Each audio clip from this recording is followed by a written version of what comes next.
Breaking news. This is your World War III update. I got better things to do, and so do you, so let's just cut right to the chase. The International Institute for Strategic Studies is now claiming that there are three likely scenarios for the use of nuclear weapons in Ukraine, all, of course, initiated by Russia. Anytime it's an institute, you can bet that they're trying to institutionalize us with some kind of indoctrination, but they claim that one of these scenarios is most likely, and we'll talk about that in just a minute. A whole schwack of other news in the last 72 hours. Pardon my absence, but I've been busy getting them crops in the ground.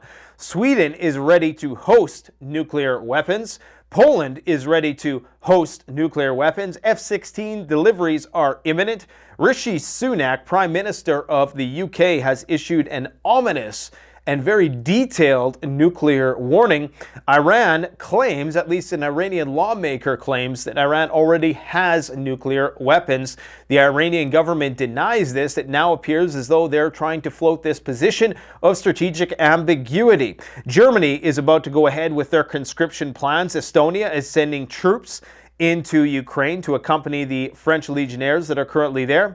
Russia has installed a new technocrat as the Minister of Defense. We're going to talk about the reasons why. There's a lot of speculation as to why. I think the jury is still out, but we'll talk about what my views of that are. We're going to talk about how Sergei Lavrov, the Russian foreign minister, has basically outright said that we are ready to go to war with the West. This is something I've never heard Lavrov say before.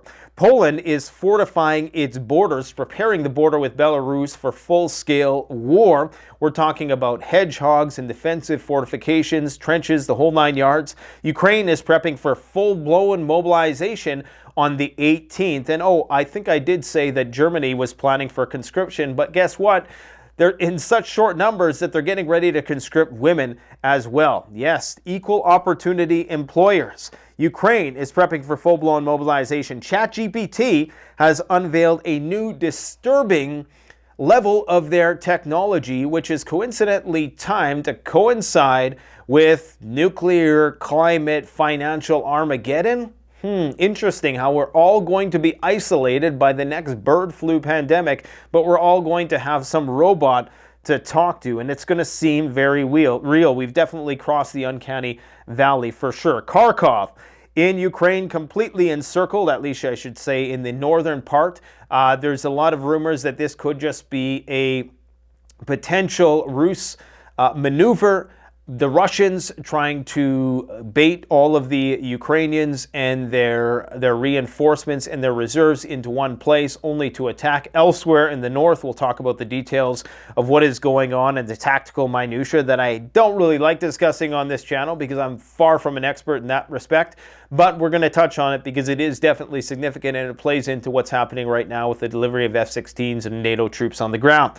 We got to talk about dust storms and wildfires. We got our first blast of wildfire smoke here in Canada. Essentially in Canada now there's two seasons, fall and bugs and wildfires. I guess there's three seasons, okay? And it's not looking good. That same region that was burning heavily last year is still in a thick state of drought, and it's quite possible that we'll see the record being broken again this year. We got a big, thick blast of smoke that I've never seen so early on. We've had fires early on, but not this dense and this thick and this fast moving. Price of wheat is also skyrocketing. Okay, so let's just jump right to it. What you're seeing behind me is a dust storm in Mumbai. Just more unprecedented climate chaos abound. I can't believe that we're still holding this whole thing together. It's globalization and very elaborate supply chains that are dependent on very high energy inputs that this whole thing is riding on at this point in time. I don't know how they plan on getting enough energy to fuel the AI dystopia that they have planned. And boy, do I have some stuff to show you guys today from ChatGPT. It's not going to be my initial reaction, but I'm telling you, man, the Hollywood predicted this. They programmed us for this long ago, and they're about to roll it out. Now, three scenarios for potential nuclear use. According to the International Institute for Strategic Studies, there are three possible scenarios for nuclear use. And this is very important because anytime you hear the word institute, you know that big money has went into pumping into that in order to indoctrinate us with the propaganda that they're going to need in order to prime us to accept whatever sort of event is going to happen. There's a reason why Russia is moving tactical nuclear weapons to their borders. I must emphasize this because some people have already been normalized.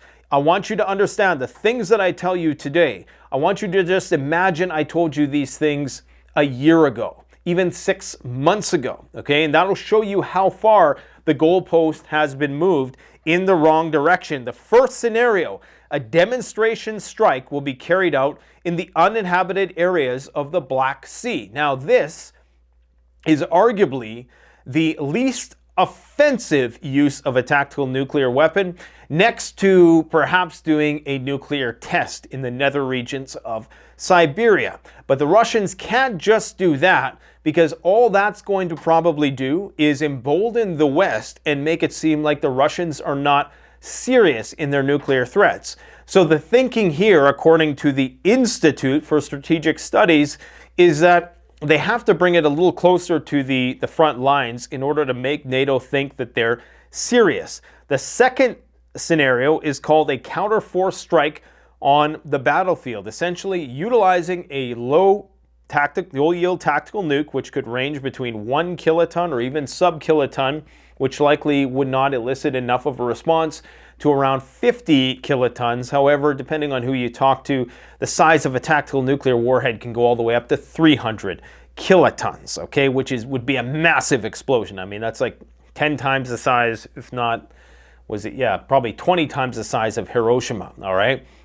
Now, this is probably going to be the most likely, but there's one more scenario, and that is the third scenario, which is an attack which will follow a large populated area with the aim of politically ending the war and the possible beheading of Ukrainian authorities. Now, scenarios number 1 and number 3 are vanishingly unlikely, since the first would not affect Ukraine's ability to fight and would not affect Western support for Ukraine, but would likely cause massive global condemnation without achieving really any results. Russia's using nuclear weapons. They're the bad guy. Russia is trying to maintain their soft power. They don't want to spoil it. So if they have to spoil it, they're going to make sure they do it in one kill shot, all right? Scenario 3 would obviously strengthen Ukraine's will to fight. So that is the scenario of targeting a large population center. So that's going to likewise embolden the Ukrainians even more, as well as global support for Ukraine's fight, and make Russia and Putin himself a target for defeat by a large coalition of countries. So this could potentially elicit a major escalatory response. And what Russia is trying to achieve is some sort of a détente or withdrawal of NATO from this conflict. In their opinion, for all three scenarios, the main question is what happens next. If scenarios number 1 and number 3 do not end the conflict on Russia's terms, Russia may well become a victim of political, economic, and possibly even military retribution, the publication states. So they claim that the most likely use of a tactical nuclear weapon is going to be on the battlefield. Now, there are some geopolitical analysts who think that it's not only going to stop there, but that Russia is actually going to target a NATO country, thinking that they actually have to go one step further, that if they are going to use a nuclear weapon, then they know that there's going to be a response, so they have to do a strike against NATO countries. Now, we know that the F-16s are coming within the month. According to Denmark, 19 jets are expected to arrive within the month. I'm not going to get into the minutia of whether or not they're being deployed from bunkers. This is what they're claiming is going to be the case.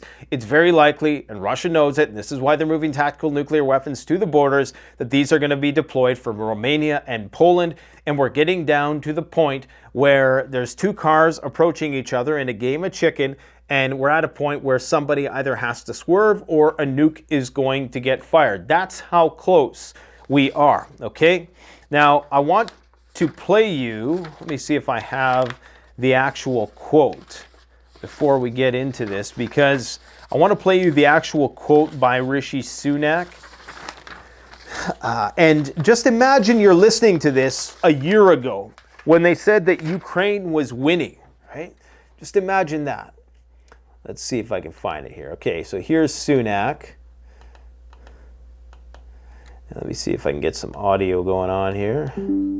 These are not Putin's reckless. All right, so let's go like this. Let's go like this. Putin's recklessness has taken us closer to a dangerous nuclear escalation than at any point since the Cuban Missile Crisis. These are not faraway problems. Iranian proxies are firing on British ships in the Red Sea, disrupting goods destined for our high street. Okay, that was just a very, very short segment. I'm going to summarize the key points of the entire speech, because just hearing a Western politician talk like this would have, this is what they were swearing would never happen over a year ago. Sunak warns the UK's in the most dangerous times ever seen, and almost every aspect of our life is going to change. The Prime Minister has warned that over the next 5 years, the UK will be some of the most dangerous times we have ever seen, as we're now at a crossroads. Okay, the most dangerous times we've ever seen, and every aspect of our lives is about to change. Those are some very bold statements. During a speech at the Policy Exchange, Rishi Sunak said that the axis of authoritarian states such as China, North Korea, Iran, and Russia are increasingly posing more and more threats. He argued that the dangers are increasing and that there could well be a third world war in Europe, as Vladimir Putin is reckless. He warned that Putin has now taken us closer to a dangerous nuclear escalation, more so than at any point during the Cuban Missile Crisis. So I cannot emphasize enough how profound of a statement this is coming from a Western leader. If you would have said this a couple of years ago, people would have been completely panicked. But because of the incremental mission creep of this conflict and the normalization of terms like World War III, that if you uttered that a couple of years ago, people would look at you crazy. Now everybody's just like, yep, World War III.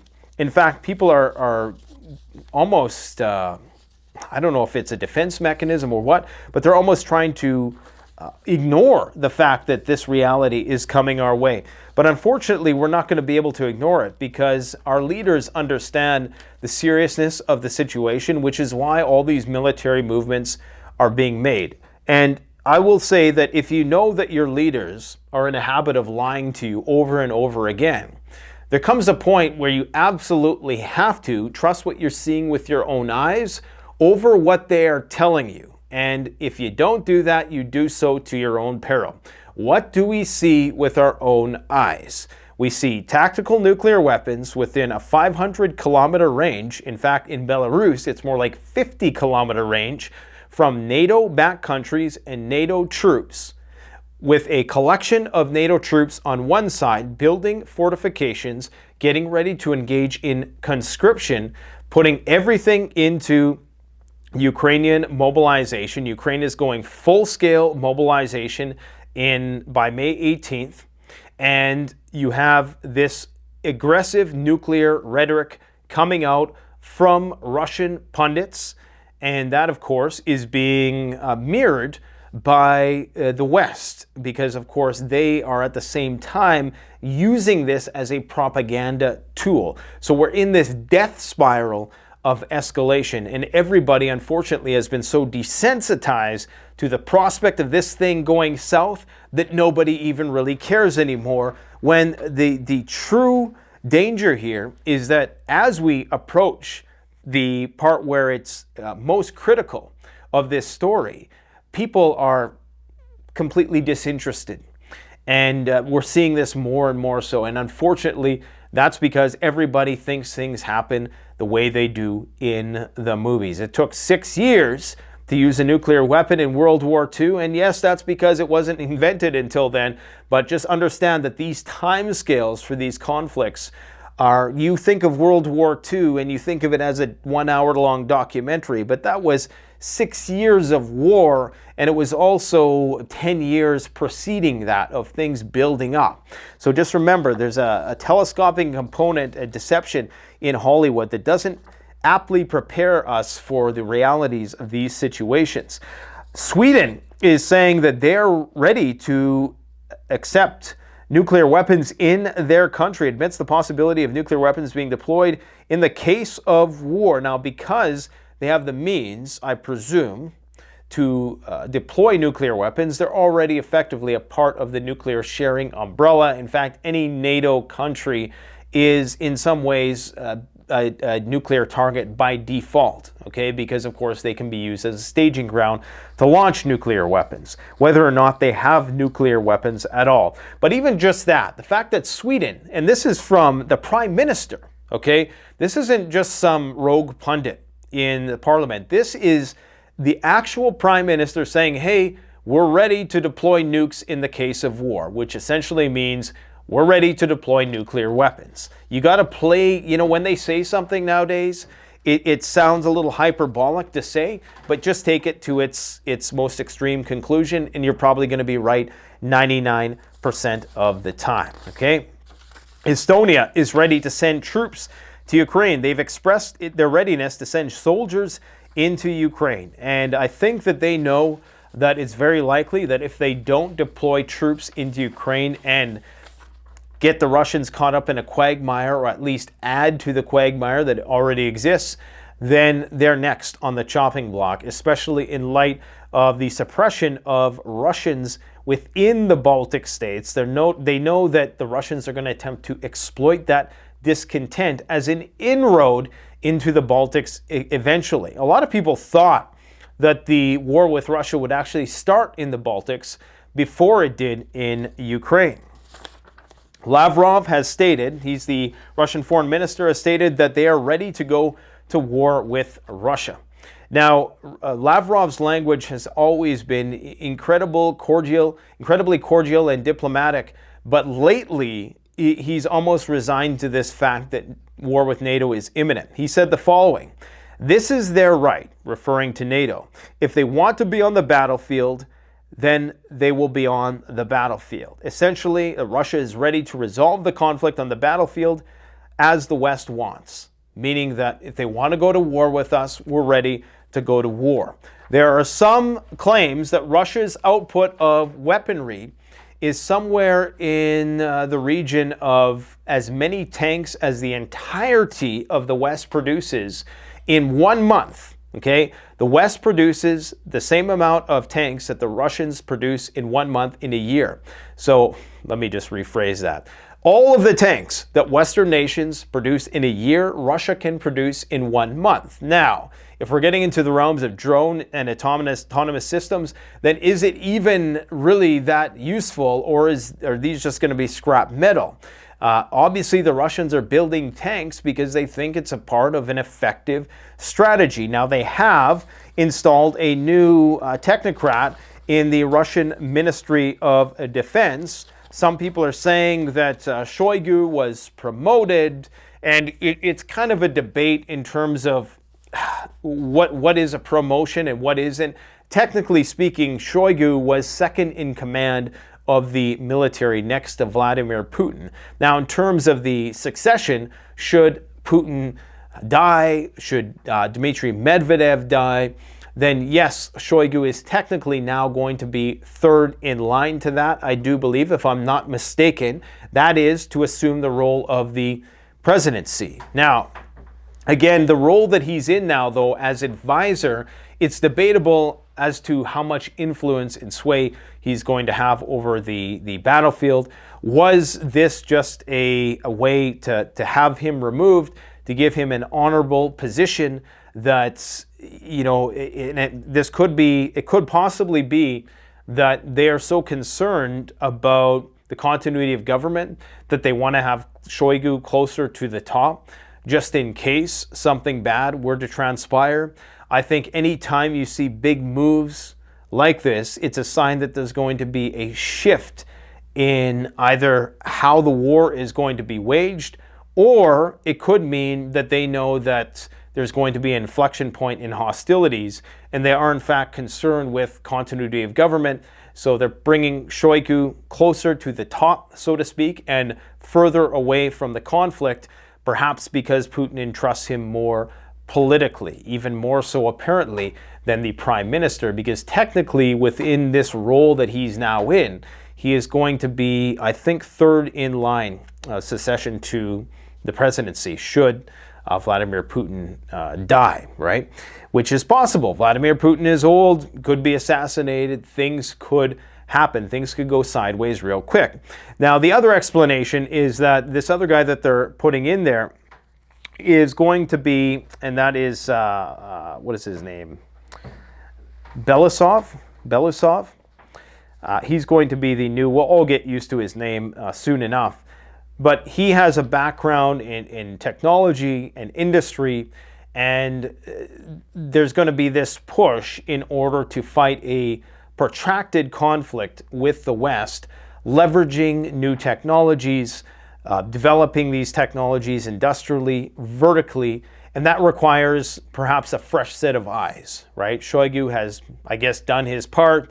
He's held the line. He's perhaps made some effective decisions. He saved the Russians from economic defeat, arguably. But now, I guess the nature of the conflict has changed, and they're trying to install somebody else. This definitely means the conflict is moving into a new phase. Perhaps that is being kicked off with the Kharkiv offensive that is currently ongoing. Speaking of which, the Kharkiv offensive. Let's just take a look at some maps. Okay, so if you don't know where Kharkiv is, I guess, I don't know, do I have a larger map here? I'm by no means a geographical expert on Ukraine, but essentially, here's Kiev, way over here. Okay, that's more central Ukraine. And moving closer to Russia, this is the Russian border here. Okay, so Ukraine still controls all of this. So they still have direct access to the Russian mainland. So ideally, I'm presuming that the Russians are going to want to control all this. And they've already stated that they want to create a buffer zone, and the more weapons we give them, like long-range attack guns, then the larger that buffer zone has to be. There are rumors that they're starting to shell Chernihiv and what is this place? Voronezh. And also, of course, the main thrust is coming from Kharkiv. This is from my main man, Armchair Warlord. These are his maps, okay? This is probably one of the least detailed maps of what's going on. Essentially, the second largest city in Ukraine is at risk of encirclement, and the Russians are starting in the northeastern part, and they're making some progress in some of the smaller villages there. Now, they have a hell of a long way to go, but the Ukrainians are now mustering reserves to this area, and there are concerns that in their mustering of reserves to that area, the Russians may, in fact, attempt a breakthrough in another direction. So possibly in Voronezh or Chernihiv and Sumy, and possibly come in from a different angle, or, you know, the Russians are pretty good at being mobile and fast. So because you can't, unfortunately, because of the full spectrum ISR, it's very difficult to have a lot of guys concentrated in one zone at any given time to do that maneuver warfare that they could do in the past, because you could actually keep secrets. Nowadays, it's almost impossible to do that, so you almost have to play this zone offense almost, where you can quickly have a bunch of troops who are all separated, amalgamate, and descend upon one area very quickly. But you remember when all the Ukrainian pundits said that, it's lies, nobody's evacuating Kharkiv. Well, here we go. Once again, we've all been hoodwinked. Well, not us, because we told you guys that was happening on the night that it happened. That was a couple months ago. I think there was still snow on the ground at the time.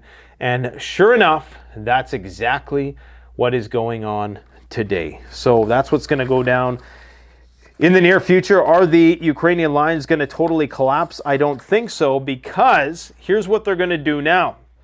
The whole of Ukrainian society will need to make sacrifices and forget about their peaceful lives to defeat Russia, according to Defense Minister Dmitry Lazutkin has argued, globally speaking, starting on May 18th, when the mobilization law comes into force, the approach of this war will change, he claims. This situation where some people are fighting on the front lines while others are living their quiet lives is obviously coming to an end. So no more dance parties in Kiev.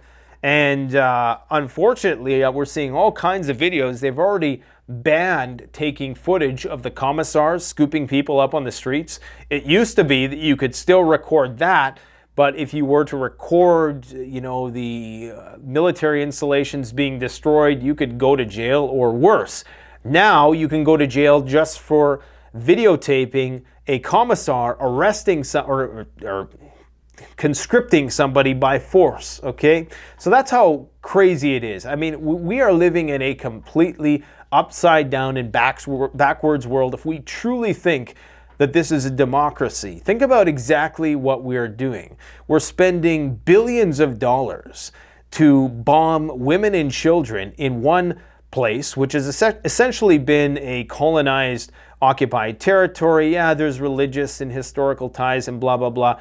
Regardless, that's what we're doing. And we're supporting a country who has banned the videotaping of pulling men off the street against their will, beating anybody who gets in their way, okay, and forcing them to go and die on the front lines for an organization that doesn't even recognize their existence. That is, or at least won't recognize them to the point of welcoming them into the alliance.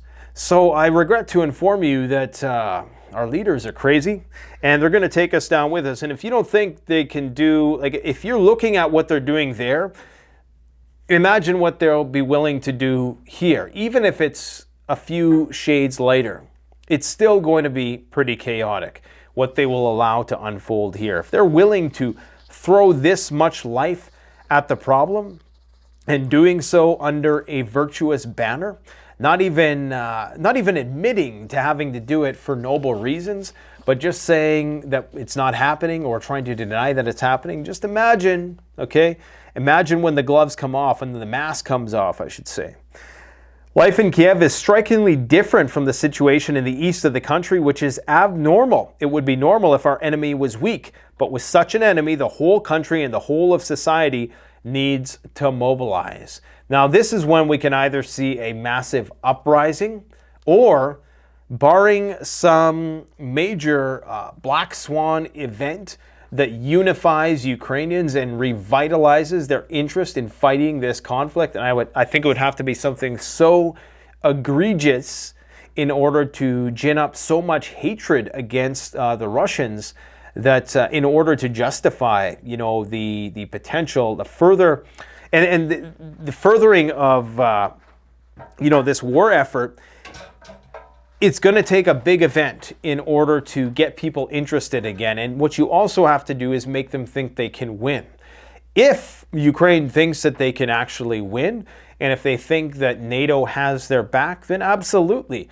I can see people going to the volunteer queues again. That might seem crazy, but, you know, don't discount the ability of being on the winning team. If there is a sense that we're winning, of course, winning against Russia immediately would lead to nuclear Armageddon, or at least in Ukraine's eyes anyways, because of course in Ukraine, that's where the first use of nukes likely will be, or in and around that region.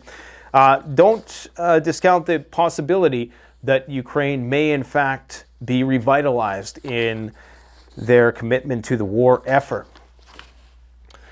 There's been some rumors that an Iranian lawmaker has declared that Tehran has obtained nuclear bombs. This is from Fox News. Now, the Iranian government has actually denied this. Regardless, just imagine this headline. I mean, imagine if we could go back a year and a half or 2 years ago, and I were to tell you, yeah, Iran just launched a major salvo of missiles against Israel, and now they're claiming that they might have nuclear weapons. I mean, just that in and of itself is such a huge escalation. But now that they've kind of put it out there and softened the world to this idea, it's much easier for people now to comprehend and get used to the fact that Iran is a nuclear power, okay? So I think it's only a matter of time, and I think this is part of the reason why Israel is being very reluctant and sparing in terms of their retribution for the attack. Poland is allocating almost $400 million for an impassable barrier with Belarus In fact, the Polish Prime Minister has now declared the start to a large-scale fortification. So again, just a year ago, just talking about something like this, even though we knew it was happening, but a much lower intensity, but to hear them say that they're going to be committing this much money, which nowadays I suppose isn't that much, but of course this is only what's on the books and what hasn't been done already. But to hear them say this is a sign that things are escalating rapidly. Steadfast Defender is actually going to be going now all the way until July. So July, of course, by that time, the F-16s are in the conflict zone. They're saying it's going to be within weeks, any day now. If they're saying within a month, then it's literally could be any hour now that we catch wind that the first F-16 has been used. And when that happens, guys, everything changes. It's not because it's going to be a game-changing weapon. It's because it requires a level of integration with NATO and Ukraine that almost necessitates Russia to have to target NATO forces directly, which brings us well up the escalatory ladder. And this is why we're seeing this long buildup, which seems to coincide with the rolling out and the delay of F-16s. That's why there's a delay, because all the other pieces have to be in place first, because the people in charge understand the implications. Yes, it's a 50-year-old plane almost, not necessarily in terms of manufacture, but definitely in terms of design. Of course, those systems have been upgraded over time, I'm certain, with the firmware and the software that they utilize and a lot of the other technologies that are on board. Of course, their nuclear deployment system. But this is a very serious escalation, and there's a reason why it's taken them so long and why it's coinciding with the buildup of troops and the buildup of border fortifications and the full-blown mobilization of Ukraine. I mean, look at all these things that are aligning at the same time. That is not a coincidence. If the F-16 was no big deal, it would have been thrown in there a long time ago, and they would have just said, oh yeah, we trained all the Ukrainian pilots, and you know, we're going to get the retired or plainclothes NATO troops to fly them instead, which they still will do anyways. But they could have done that long ago. The reason why they haven't is they haven't had the infrastructure in place, not only to maintain these planes, but also they needed to make sure that their own backs were covered, their own Patriot missile defense systems were in place. And all these Patriots that Ukraine wants, I'm guessing that they probably want them more so to protect Western Europe and to have them there as a protection against the potential for Russia to use some sort of conventional or unconventional ordnance on Europe when the F-16s enter the fray. Because I still don't think people really truly comprehend what that means. And I'll stand corrected if NATO F-16s go in there and it's a big nothing burger. I mean, it could be, but I just can't see it. It just doesn't, we can infer at this point in time that there's got to be something more to it, all right? What else we got here? So that's the chain of command of the Russian Federation. Ukraine's interceptor rate. So to understand the attritional game that is going on right now, it used to be that Ukraine was intercepting, you know, like 75% of missiles, so they claim, and nearly, you know, 100% of drones at one point, and still intercepting drones a lot. Clearly the drones are now being used as decoys. Is this because the Russians are using more drones for every volley of missiles to act as decoys and to tie up Ukrainian air defense? There may be some broader scale strategy that explains this outcome, but this clearly shows that Ukraine is not in good shape, and this is why the West is panicking. If Ukraine falls to Russia, Russia's sphere of influence, their GDP, all these things increase correspondingly, and that makes them an economic powerhouse, and it also gives them more street cred on the international scene. So not only do they make those tangible gains in acquiring the territory, but people around the world look at that and say, okay, you know, Russia was victorious, let's do business with them. The Swedish Prime Minister is saying that they are open to hosting nuclear weapons in wartime. Well, if you're saying that, then you're as good at, I mean, you've already put a nuclear target on your back. All these guys know this. Anybody in NATO, you already got a nuclear target on your back as is. Okay, according to the Danish Prime Minister Frederiksen, F-16s from Denmark will be in the air over Ukraine within a month. Over Ukraine, right? Over Ukraine. They just wanted to emphasize that. Don't worry, they're not going to be coming from the West. Now, this is insane. I don't know how much I can show of this without getting copyright struck, but I guess it's an advertisement for them. So let me, what should I show you here? Because your time is valuable. I don't want to waste it. Okay, so what this is, ChatGPT, which you're all probably familiar with by now, is a large language model, artificial intelligence. And what they've done now is they've added a personal assistant in the form of a black dot, I guess. I'm sure you'll be able to customize the dot to your liking that talks to you. Now, if you've ever seen the movie Her with Joaquin Phoenix, and I've commented on this numerous times, in fact, we at one point had planned to do a concept video where we had ChatGPT-4 write the script for a movie review of Her, and we were going to publish it all from the minds of a prepper who is prepping for the dystopian future. We never quite got that video off the ground. We played with AI a bit, and we found that people really didn't like it that much, so we just said, you know, screw it. And I think, like most of these AI things, they're going to be mind-blowing on the first day you see them. Just like the video, and then people got used to it. Just like the LLM, you know, ChatGPT-4, people got used to it. And they started to be able to see the answers. There's a little bit of repetition there.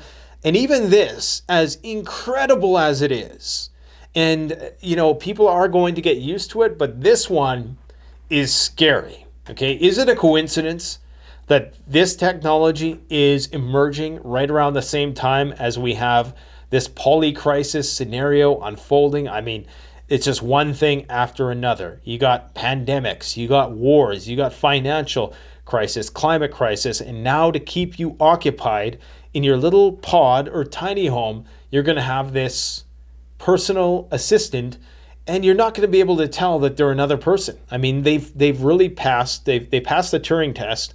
We're beyond the uncanny valley with this. So take a look, take a listen to this, okay? Is going to be able to see the world. It's going to have a camera. Okay. Today, we're going to try something new. I'm going to let you talk to another AI. This AI is going to be able to see the world. It's going to have a camera. I'll be holding it, and so you can direct it, you can direct me to ask questions about whatever you want them to do, but really try to figure out what does it see, and ask questions appropriately. How does that sound? Well. Just when I thought things couldn't get any more interesting. Talking to another AI that can see the world? This sounds like a plot twist in the AI universe. All right, let's do this. All right, I'm ready please to meet the... pause for 1 moment. Okay, actually, you know, this is one of the longer ones. I'm just going to show you guys a different one so you can get a sense of it a bit quicker here. This is a shorter clip. They release all kinds of videos. I would encourage you afterwards to go and just explore this technology a bit more and familiarize yourself with it, because sooner or later you'll have no choice. Hey ChatGPT, could you count from 1 to 10 for me, please? Damn it, this is not the one I wanted either. You know, I thought I had this all prepared. Okay, let's just do this. Let's just listen to this one. Oh, a bedtime story about robots and love? I got you covered. Gather round, Barrett. Once upon a time, in a world not too different from ours, there was a robot named Bite. Bite was a curious robot, always exploring... started this story, but I want a little bit more emotion in your voice, a little bit more drama. Got it. Let's add some drama. Once upon a time, in a world not too different from ours, there was a robot named Bite. No, ChatGPT. I really want maximal emotion, like maximal expressiveness, much more than you were doing before. Understood. Let's amplify the drama. Once upon a time, in a world not too different from ours, there was a robot named Bite. Bite was... Can you do this in a robotic voice now? Initiating dramatic robotic voice. Once upon a time. Okay, listen, that doesn't even do it justice.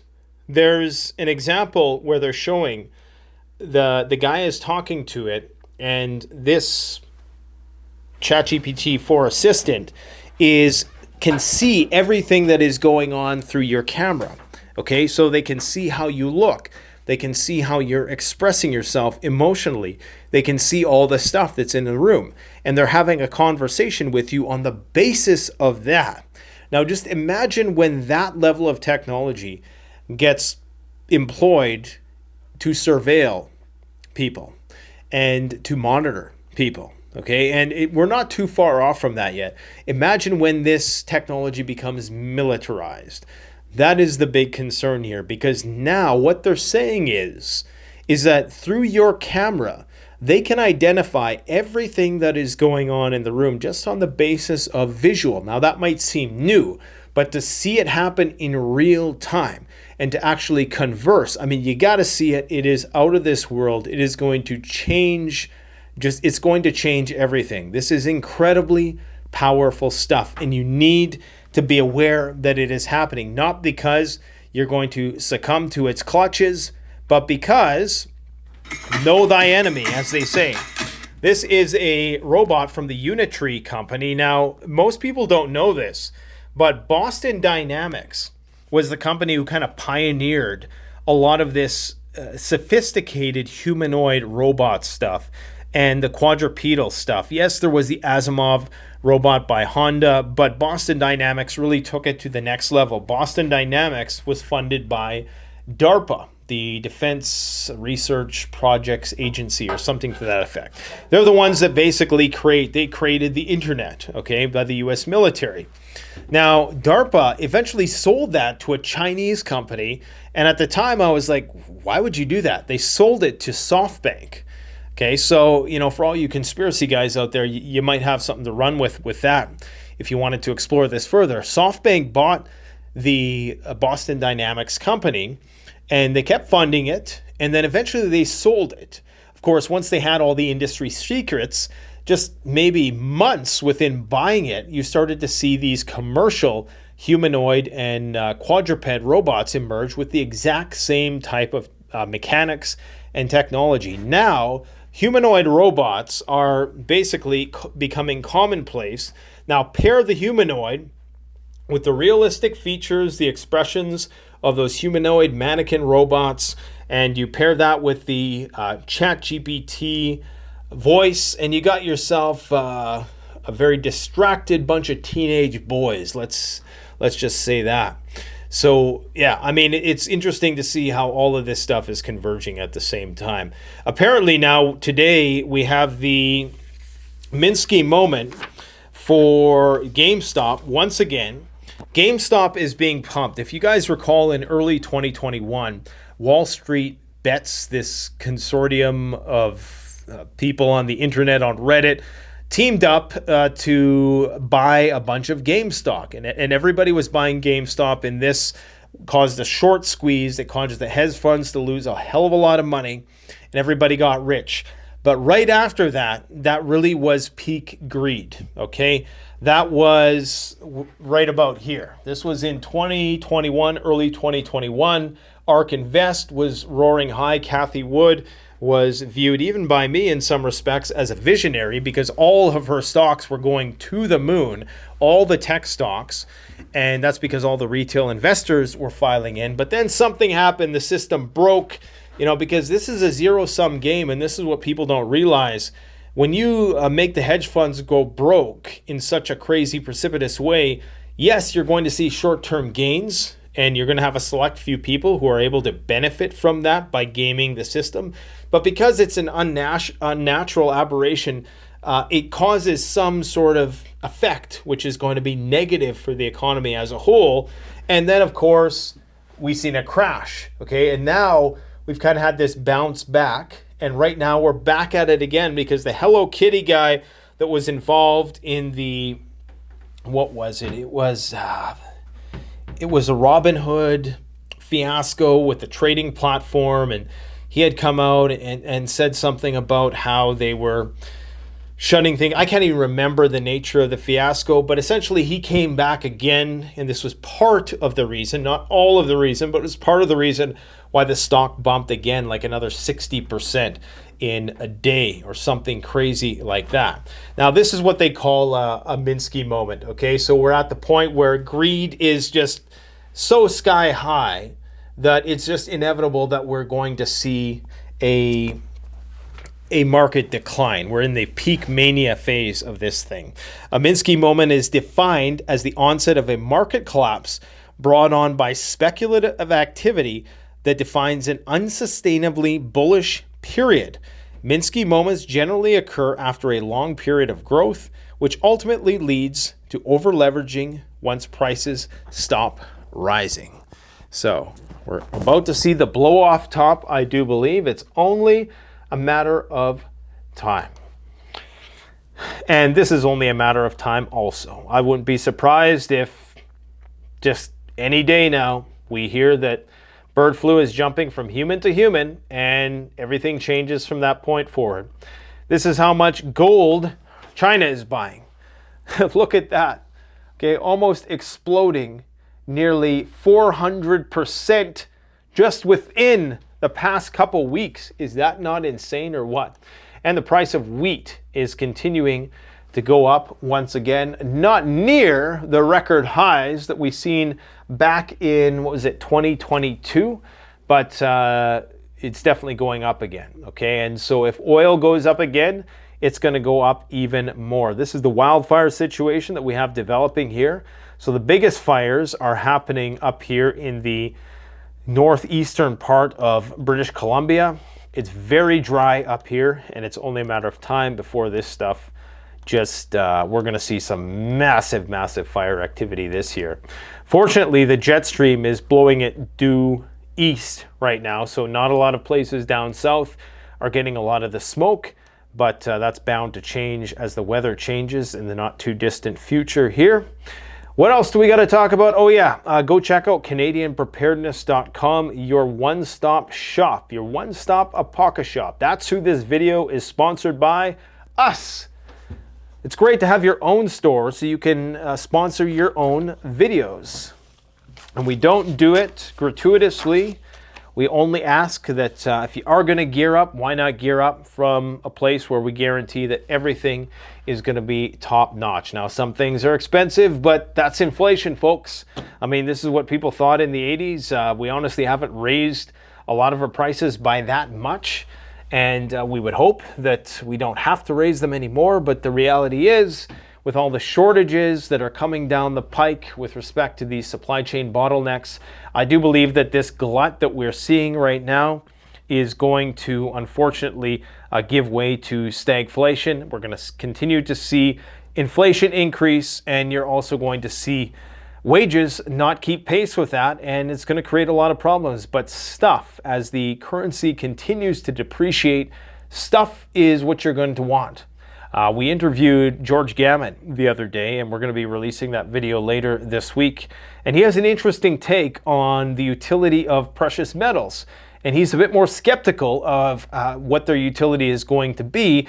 And he, who's an economist, is a hardline believer in actually having, the physical stuff, putting that on equal footing as precious metals, which is unique for an economist. Lynette Zhang has a similar philosophy, but primarily she's a gold channel, a gold bug channel. Love Lynette. Rafi Farber is kind of the same way. I would almost say a little bit more of a gold bug, certainly not a crypto guy. Peter Schiff, of course, is all in on gold. And I'm sure these guys have some modest degree of preparations with physical stuff that you need, food, water, shelter, security, medicine, all that stuff.